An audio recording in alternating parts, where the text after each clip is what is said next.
The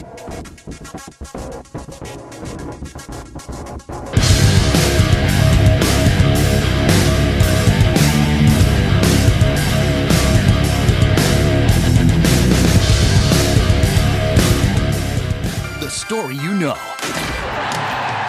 The characters you love. The magic you can't resist. You were expecting Prince Charming? Direct from Broadway, Shrek the Musical. Hello! Welcome to Amy Loves Bad Movies. I'm Amy. This is Josh. Can we just get this over with?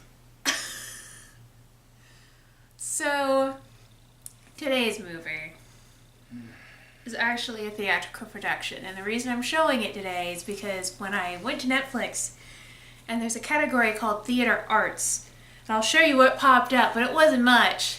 The only two of note that I would even watch would be Shrek the Musical, which is today's pick, or The Green Porno, which isn't really like a stage production. It's actually more of a documentary with some stage elements in it. It's more like a film. Yeah, Netflix. Up your game, man. See, the thing with Shrek is just, it was never good. It was decent. The first one was decent. The second one was alright. Well, this is based just on the first movie. So, be thankful there. As a matter of fact, I think I have to paint a lot of my vitriol towards it due to the fact that it won the Oscar for Best Animated Picture away from Monsters Incorporated. Oh man, it looks so good. Yeah, but it's everything about it is just so humdrum and typically written for everything. I do remember liking it in middle school. Yeah. Before I had taste. And that's the thing. You grow older, you watch Shrek, and you're like, wow, this is not as funny as I remember No. it being. You will be glad to hear that they don't use the pop songs from the movie for the musical. They have original music. Oh, because that's better? For me it is, because at least it still feels like they brought something new to it. If you had asked me, would you be willing to sit through Shrek again? I would just say no. If you had asked me, were you willing to sit through Shrek if it had completely new Shrek material, I'd be like, no, set me on fire. I don't want to be in this world anymore. Well, what I'm asking you is to watch this stage version of Shrek with new material. Well, where the fuck are the matches?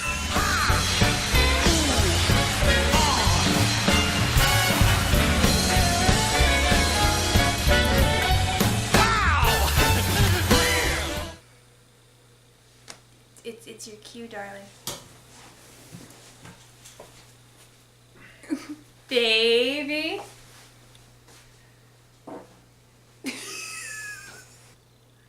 What you think of This is the a piece of movie? shit. It's an absolute piece of shit. This is a piece of shit. That's it. I do feel like it's one of the weakest scripts I've ever seen for a Broadway show. Not every single goddamn thing needs to be a song. Yeah, that. There were a couple of songs that I felt were good.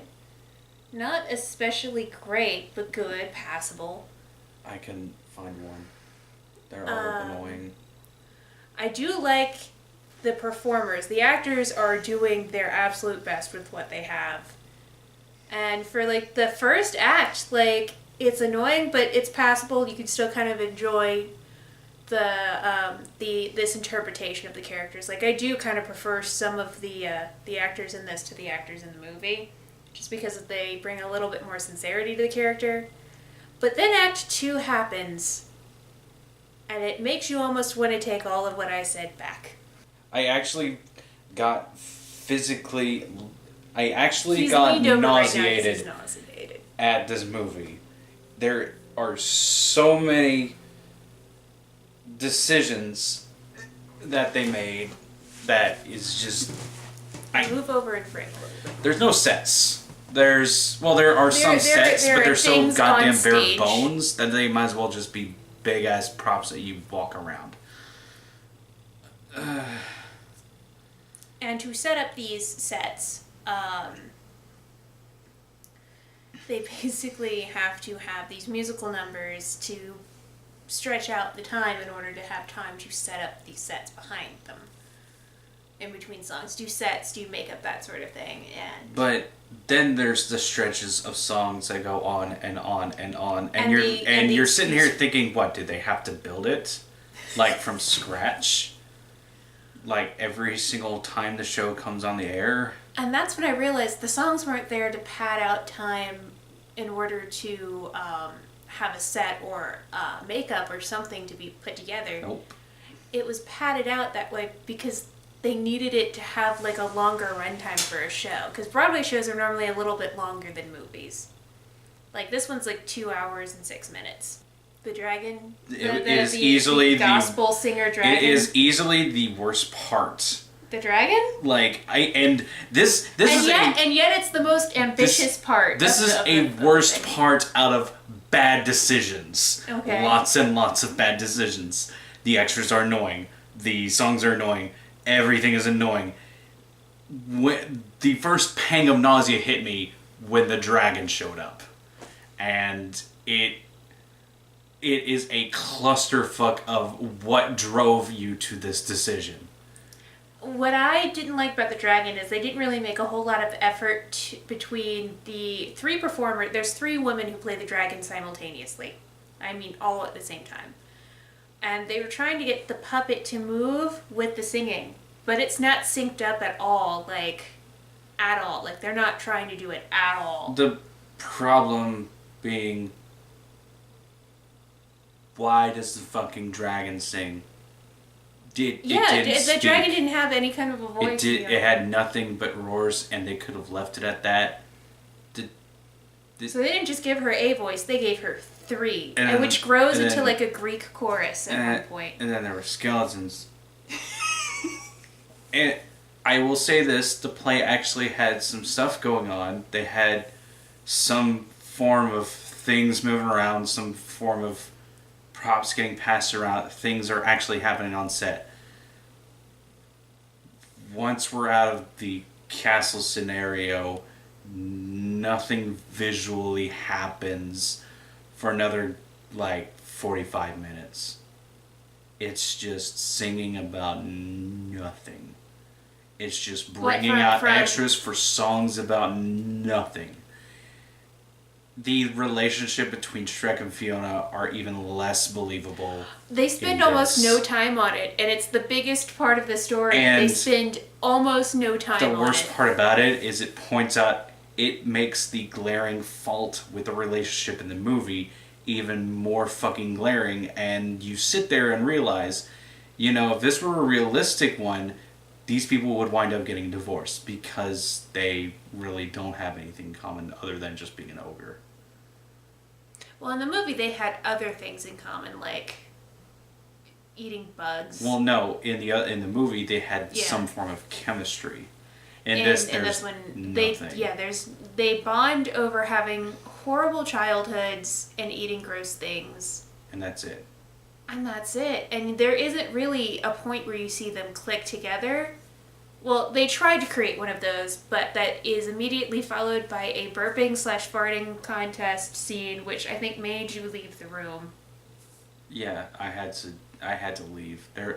This is the guy who loved the South Park. I compare that to "Shut Your Fucking Face, Uncle Fucker" has a much better fart line than this. The thing about the pop music, though, is that it kind of reminds you, hey, we're satirically making fun of these things. With the big Broadway musical numbers, it doesn't give you the same feeling, so the jokes don't work.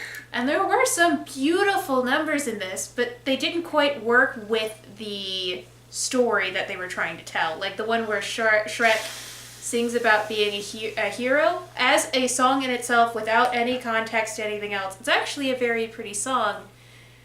However, in context with the character Shrek, it doesn't make sense because Shrek would not think like that. Because Shrek is a realist, and that's how he is the opposite to Fiona. Fiona, who is the romantic, and Shrek is the realist. Like what you said earlier with the opening, he literally wipes his ass with the fairy tale happy ending because he doesn't believe in it. Yeah. In the movie. In the show, we still have him in the toilet but there's no There's no reason for him to be in there. There is no gimmick to it. There's no, like, yeah, right, we're not doing that. No, it is straight-faced, oh, no, this is a fairy tale thing. We have no idea what sort of story we're telling. We're just hoping to make an easy buck. And that's like the biggest thing I have with this show. This was obviously done on a shoestring budget to just get a buck. It sucks. And please don't take this the wrong way and think that I hate Broadway musicals. I love He is a Mel Brooks fan. He loves Phantom of the Opera. I can quote the producers word for word. I love Phantom of the Opera. I am a big fan of I enjoy Rent. I mean, I like Sweeney Todd. You enjoyed Sweeney Todd. Todd's pretty good. I will absolutely gush over Singing in the Rain. Yeah. It's one of your favorite movies. Isn't it like one of your favorite movies? It is an absolute treasure. Yeah. This is a piece of shit. It needs to die and go back and like I said, this is not due to the actors performing. They're actually putting their heart and soul into it, but there's only so much you can do with this script. They're parodying other musicals, but they don't have the substance to back it up, so it just seems like a poor imitation with no substance. This is a cheap knockoff. This is all filler. It's all bland. It all sucks. It's made out of plastic and sewn together by a child in a third world country. Do not take your child to see this. If we had a child and she asked to go see this, what would happen? I would tell her no, because there are evils in this world that I must protect her from. I'm not joking. They say several times in the show, blow me, this blows, ass. Yeah, ass is like their favorite curse word. And I still remember in the third movie when Prince Charming is going, fuzzy navels for everyone. And I'm like, oh my god, there are so many kids in this audience. What's a fuzzy navel? They're going to ask. Do not treat your kids like idiots. Because they will pick that shit up and you will fucking regret it, you stupid piece of shit. I'm done.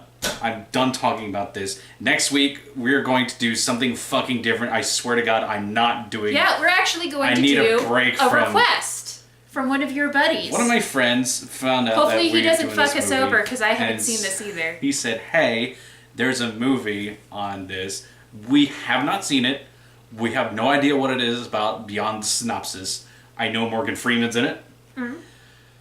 So next week, by suggestion of a good friend, Elias. How you doing, buddy? Hi, Elias. We're going to be watching Lucky Number 11, and I have no idea how it's going to go. I don't know even what it's about. It's one of the ones I missed. God damn it, it's probably still not going to be as bad as this crawl through fucking Dante's Inferno. Think of this as like a palate cleanser for the next bad movie. It can't be any worse. So, you say shit is a palate cleanser. For this show, yeah.